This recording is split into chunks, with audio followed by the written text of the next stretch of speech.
Nous avons l'honneur maintenant de recevoir Monsieur Karim El Menebaoui, expert en tourisme. Bonjour et merci d'être avec nous. Bonjour.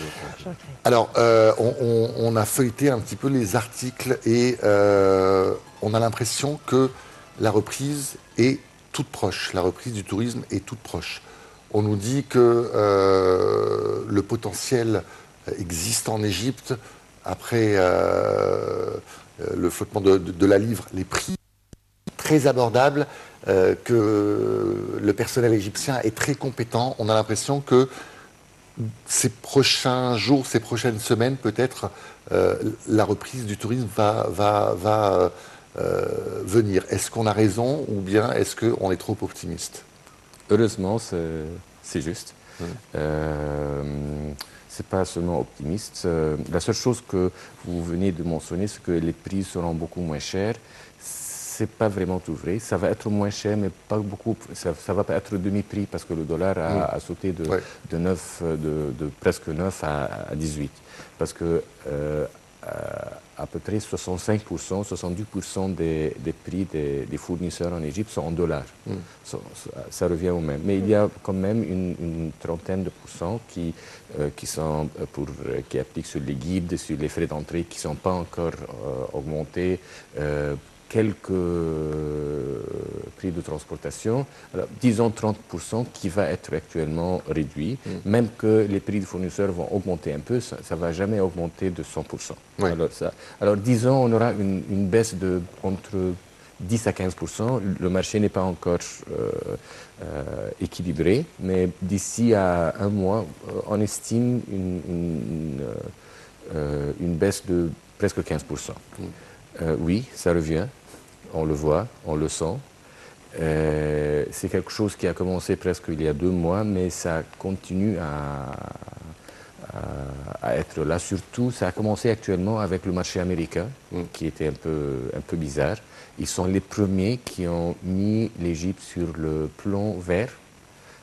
Et même un article qui vient d'apparaître il y a 2 semaines, presque 3 semaines aux États-Unis, disant que poussant actuellement les Américains de visiter les pyramides durant Noël et Nouvel An, ce qui était très très court pour les Américains de commencer à réserver pour cette période-là.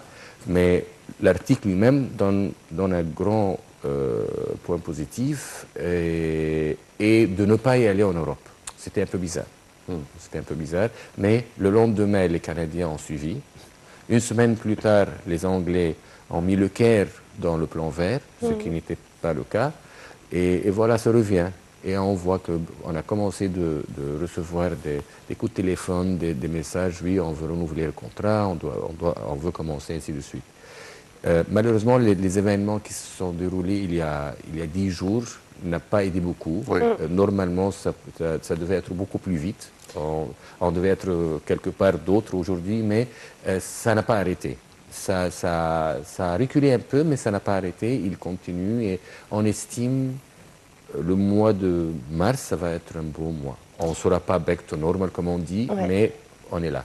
Alors normalement, c'est la haute saison pour le tourisme en Égypte. On a vu récemment que plusieurs capitales européennes avaient repris ces vols entre leur capitale et Luxor. C'est le cas, je crois, de Londres, mais aussi de Madrid. Et la France vient. Aussi. Est-ce que, voilà, par exemple, vers cette destination qu'est Luxor et Assouan, on a maintenant un peu plus de monde là-bas, surtout que c'est la période des fêtes? Bon, ici, on aura toujours un problème jusqu'à la saison prochaine, septembre-octobre, minimum septembre. Le cas est facilement de l'expliquer, c'est que tous les vols qui ont été annulés sur l'Égypte dans le temps, il y a 4 ou 5 ans, ont été fixés quelque part d'autre. Ce n'est pas parce que l'Égypte est back to normal, comme on dit, ils vont tout de suite prendre le vol qui sert maintenant les Canaries, Madeira, toutes les destinations qui ont actuellement remplacé l'Égypte. Le lendemain vont revenir sur le Caire. Ce n'est pas le cas. Alors c'est ça qui va prendre le temps, mais au moins les vols réguliers vont commencer avec les vols réguliers dans le temps que les grossistes vont reprendre les avions pour la saison prochaine, les remettre sur les destinations d'hiver de l'Égypte. Un. Deux, on a encore le problème des aéroports. Sharm el-Sheikh n'est pas encore résolu. Ouais. Et ça donne des échos négatifs sur les autres aéroports toujours. Alors ça doit être, mais je crois d'ici vers janvier, ça doit être résolu avec les Anglais. Et la seconde que ça va être résolu, Sharm el-Sheikh, ça va être résolu avec les Anglais, ça ne va pas seulement résoudre le problème des Anglais, mais ça va donner des échos très positifs, même pour Luxor, pour la soie, pour les destinations culturelles. Alors ça manque, mais on ne pourra pas avoir tout à la même seconde. Oui. Ça vient, mais Sharm el-Sheikh qui est considéré maintenant le grand obstacle des autres aéroports de l'Égypte, même parce qu'on n'a rien eu à Luxor, à Souan ou au Caire au point de vue aéroport. Oui, il y a un écho sur les autres aéroports. Le concept, qu'est-ce que vous avez fait pour vos aéroports pour être sûr que c'est bien sécurité? Karim, on voudrait savoir comment, à l'intérieur même de cette industrie du tourisme, ça se passe. Vous avez parlé tout à l'heure des grossistes. Est-ce que, par exemple, il y a dans chaque pays un grossiste ou une grosse boîte de tourisme qui fait la pluie et le beau temps? C'est-à-dire, est-ce que, par exemple, quand cette boîte commence à prendre contact avec l'Égypte pour dire on veut revenir, toutes les autres suivent, il y a un effet domino? Comment ça se passe exactement? C'est exactement comme vous le dites. L'industrie du tourisme, c'est comme les autres industries. Et il y a actuellement des grossistes que tout le monde suit. Alors si par exemple, je dis des noms, je dis par exemple Thomson commence à remettre les avions sur l'Égypte, ça veut dire qu'ils ont fait toutes les analyses, ils ont fait tous les contacts pour s'assurer que tout sera bien à cette destination-là, disons Sharm, je ne sais pas avec qui ils vont commencer, Sharm el-Ghada, Marsa Alam, ça veut dire tous les mi-grossistes et les petits suivront immédiatement. Normalement, les charters partiront ou bien à complet à Thomson, je dis Thomson comme un exemple, ou bien à demi-complet avec Thomson, que les autres 10 vont prendre l'autre moitié. Et ça passe comme ça toujours. Et ce sont ces gros grossistes actuellement qui font l'investissement, qui aident les compagnies de charter de mettre les avions avec leur commitment en anglais. Avec leurs conditions. Ouais. Pardon? Leurs conditions. Voilà. Alors c'est eux qui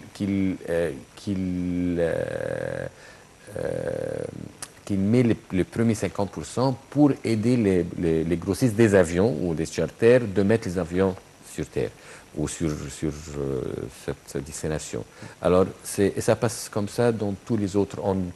Il y a parfois des grossistes qu'on pousse à travailler seulement pour avoir les références. Ici, je ne parle pas au point de vue personnel, mais au point de vue pays. Oui. On sait que si on tape les portes ici, et si on réussit à faire bouger ces gens-ci, c'est pas pour eux, mais c'est pour utiliser la référence avec les autres. Alors voici, ABC a commencé et c'est un bon signe. Ça passe surtout en Europe. Surtout en Europe. L'Amérique, c'est pas vraiment le cas parce que chaque État est un peu individuel. Canada normalement suit les États-Unis. Alors si on veut pousser les Canadiens, on doit commencer avec les Américains. Et la seconde que ça passe positive avec les Américains, alors immédiatement on se dirige sur les Canadiens. Alors il y a une chaîne qu'on sait très bien, mais ce qui s'est passé maintenant en Égypte durant les derniers 2 mois et toutes les démarches qui ont commencé sont très positives et ils nous aident actuellement à taper sur les autres portes qui ne sont pas encore ouvertes. Justement, les autres portes qui sont pas ouvertes, parce que là, on parle du marché américain, du marché européen, canadien. Est-ce que le marché asiatique et le marché d'Amérique latine, ce sont des marchés qui intéressent aussi l'Égypte? Beaucoup. Le problème, c'est l'aérien. Et ça, c'est actuellement, si on avait eu de l'aérien durant les derniers 3 ou 4 ans, on a dû actuellement récupérer un bon pourcentage de l'Asie et de l'Amérique du Sud. Le problème, c'est qu'on n'a pas des vols directs. On n'a pas de vols directs ni de l'Asie, très très peu. On a beaucoup parlé de Chine, mais comment est-ce qu'on va ramener des gens du Chine sans avoir Parce que eux, ce sont de bons clients, les Chinois. Les Chinois, les Japonais sont très bons clients. Bas de gamme, mais c'est le nombre. Ok, Ouais. mais ça va bouger les choses. Non, non, mais c'est vrai, Oui. ça va bouger. Tandis qu'actuellement, l'Amérique du Sud, c'est pas bas de gamme du tout. Mais il n'y a pas de vols directs. On a utilisé durant la dernière période quelques autres compagnies aériennes de passer à travers eux, mais ce n'est pas toujours très convenable pour les gens. C'est de faire des transits de 4 heures, 7 heures, parfois de passer une nuit. Alors c'est une perte d'une semaine ou 10 jours de passer une nuit en allant, une nuit en rentrant, ou bien de passer 7 ou 8 heures dans d'autres aéroports, d'y aller un peu plus en est pour revenir sur l'ouest pour le Caire. Ce n'est pas toujours convenable. Et on n'a pas de ligne directe, ni de leur part, ni de notre part. Mais heureusement que les autres compagnies qui sont basées dans la région, pas très loin de nous, sont en train d'augmenter le nombre de vols, qui aident actuellement. C'est à travers eux qu'on a un peu de ce marché, surtout l'Amérique du Sud. L'Asie, probablement ça doit être toujours en direct. On a très très peu de vols. Notre compagnie nationale a quelques vols qui sont grosso modo dédiés un peu pour les hommes d'affaires, Oui, voilà, dans des ça. sites, dans des villes qui sont beaucoup plus qui aident encore les hommes d'affaires sur quelques foires là-bas en Chine par exemple. Ouais. Alors ça n'aide pas beaucoup, mais ça va venir. C'est la loi de l'offre et de la demande. Si jamais il y a une demande là-bas, certainement que la compagnie va faire plus d'efforts. Moi, je voulais vous poser une question, parce que c'est vrai qu'on sait que c'est le tourisme balnéaire qui est le champion du tourisme, on va dire, en Égypte, qui a la part de marché la plus grosse. Comme disait Dora tout à l'heure, on entend beaucoup de vols qui vont partir ou arriver de Luxor. Est-ce que le tourisme, ce qu'on appelle le tourisme culturel, celui qui consiste à visiter les temples dans cette partie entre Luxor et Assouan, est-ce qu'il est en train de reprendre un petit peu le retard qu'il avait perdu? Absolument. Actuellement, c'est le marche qu'on a réalisé durant le mois passé, c'est dédié au plus sur le parti culturel qu'on veut actuellement. La partie balnéaire, c'est le nombre. Je ne suis pas contre, absolument, mais c'est presque le nombre. La partie culturelle qui représente seulement 22%, presque 20-22%, c'est la partie qui est haut de gamme. Oui. C'est ça actuellement qui rapporte beaucoup plus d'argent par touriste. Oui, justement. Et en plus, il fait encore bouger les croisières, les hôtels, les guides, les transféristes. Il y a plusieurs personnes, voilà. Absolument. Les marchés de ces villes, il y a Les de bazars, très beaux absolument. marchés à Luxor et à Mais c'est ça Assouan. qui bouge maintenant. Actuellement. C'est ça actuellement qui bouge maintenant. Et ça qu'on voulait bien longtemps. Et quand vous venez de mentionner l'Amérique du Sud, l'Asie, ces deux marchés actuellement se dirigent directement sur la partie culturelle et pas la partie balnéaire. C'est plus l'Europe, Est-Ouest, qui se dirige plus sur la partie balnéaire. Est-ce que les nouvelles que l'on peut lire concernant des découvertes, par exemple, antiques à Luxor, on sait qu'on parlait aussi de la tombe de Néfertiti, il fut un temps derrière le tombeau de Toutankhamon, est-ce que ça attise la curiosité des gens et à ce moment-là, après des nouvelles comme ça, vous voyez une petite hausse concernant ces destinations-là? Est-ce qu'il y a une répercussion directe? Malheureusement, non. La réponse est très simple. On n'utilise pas ces nouveaux développements d'une façon correcte. Et pourquoi justement? Parce qu'on pourrait faire de la publicité via ça, par exemple. On n'est pas bien placé sur le marché. On ne fait pas un bon PR. On n'utilise pas ces événements comme une vraie publicité sur l'Égypte, qui est une publicité qui doit être une publicité beaucoup plus forte qu'un réclame ou une publicité dans des journaux ou outdoor, ainsi de suite. On ne l'utilise pas et on a un grand manque dans cette partie de PR.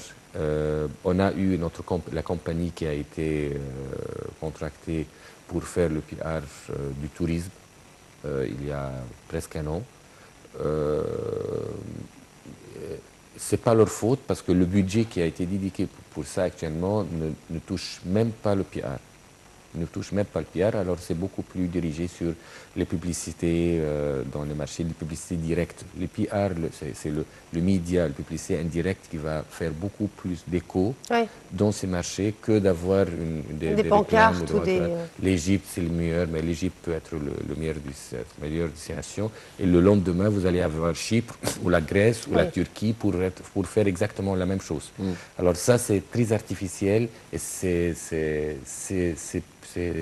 pas la mode du tout. La mode maintenant, c'est de faire des réclames et des publicités indirectes à travers le PR, le média, qu'on ne fait pas, malheureusement. Quand on pense à Paris, on pense tout de suite à la Tour Eiffel. Quand on pense à la Chine, on pense à la Grande Muraille de Chine, à la Statue de la Liberté à New York. Quand on pense à l'Égypte, tout de suite, les gens pensent aux pyramides. Absolument. Où est le Caire aujourd'hui dans cette politique touristique? Est-ce que le Caire est exclu? Parce que c'est vrai que les gens qui viennent en Égypte et qui ne voient pas les pyramides, certainement, ils vont être très déçus. Alors, est-ce que le Caire, et Gizeh, bien sûr, sont présents? Absolument, c'est ça actuellement le commencement. Luxor à Aswan n'a jamais été sur le plan rouge ni des Américains, ni des Européens, ni des Américains de l'Amérique du Sud. C'était toujours le Caire. C'était le Caire qui était toujours sur le point rouge de notre plan. Et si on adresse la partie culturelle, on ne peut jamais avoir les gens en Égypte ou les inviter en Égypte pour visiter Luxor sans visiter le Caire et les pyramides, afin qu'ils soient des deuxième ou troisième visiteurs. Ça, c'est autrement, ça, c'est différent. Mais il y a plein des Français qui viennent, pas durant les 4-5 ans passés, parce que la France était le marché le plus mort actuellement. C'est quelque chose à analyser. On n'a même pas compris encore la raison. Mais en tous les cas, les Français, le Caire étant maintenant dans le plan vert, c'est ça qui va ouvrir les portes pour Luxor et Aswan et pour la partie culturelle en grand de l'Égypte. Alors c'est actuellement, quand on dit qu'on est en train de décoller avec le marché culturel, ça veut dire que c'est l'Égypte qui est maintenant acceptée, c'est l'Égypte qui est maintenant dans le vert, et c'est l'Égypte qui va ouvrir les portes pour Luxor et Aswan et la partie culturelle et les croisières. La partie culturelle qui va être très importante avec aussi le nouveau musée du Caire. En mai 2018, absolument. Voilà, il reste encore un peu plus d'un an vers non, le plateau. mais c'est le temps actuellement, en parlant de PR, c'est le temps maintenant de commencer avec le PR sur le musée et créer des échos pour les gens, créer un peu d'intérêt. On n'est pas loin de 2018. Exactement, on n'est pas loin de 2018. Quand on passe vers la route des pyramides, on voit déjà, voilà, c'est pharaonique, c'est le terme qu'il faut utiliser pour ce musée.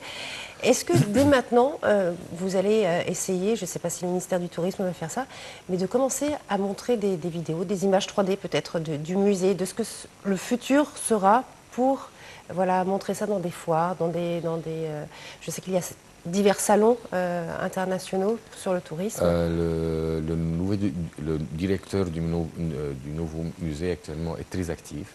Je viens de savoir qu'il a commencé en Allemagne et dans des autres marchés actuellement de faire un peu de... quand je dis de pub, actuellement il le fait d'une façon très à la mode. C'est la partie PR, il fait beaucoup d'articles.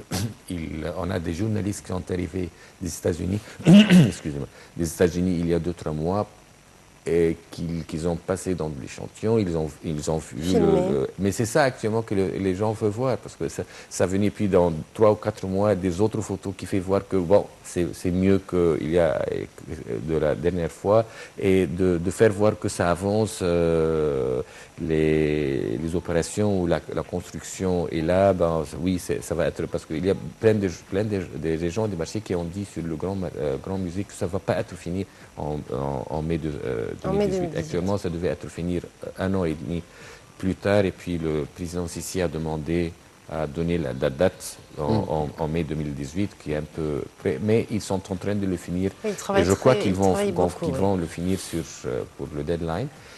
Mais c'est actuellement maintenant qu'on doit commencer à faire notre PR, des articles, faire voir des journalistes, les invités, pour faire voir que toutes les opérations sont à temps et on va finir le 2018. Conclusion en 10 secondes, Kalim, les voyants sont au vert, on doit être optimiste. On est optimiste, je suis optimiste et c'est complètement différent que l'année prochaine. D'ici un mois, à mon avis, d'ici à 15 janvier, on va voir une augmente de demande, pas de tourisme, de demande qui sera réalisée en fin mars et avril. On espère. Allez, merci beaucoup en tout cas d'être passé nous voir pour nous faire le bilan un petit peu de cette industrie tellement importante pour l'Égypte, pas seulement pour les devises, mais également pour les emplois, parce qu'il faut vous rappeler quand même qu'il y a beaucoup de gens qui ont perdu leur emploi faute de touristes. Merci beaucoup en tout cas. Merci Karim. Voilà, mesdames et messieurs, nous parvenons au terme de cette édition de Bonjour l'Égypte pour ce matin. Merci de nous avoir suivis. Rendez-vous demain à partir de 10h30 avec une nouvelle équipe. Quant à nous, on se retrouve mardi prochain. Excellente fête, puisqu'on ne va pas se revoir avant la semaine prochaine. Bonne fête à tous et très bonne suite de programme.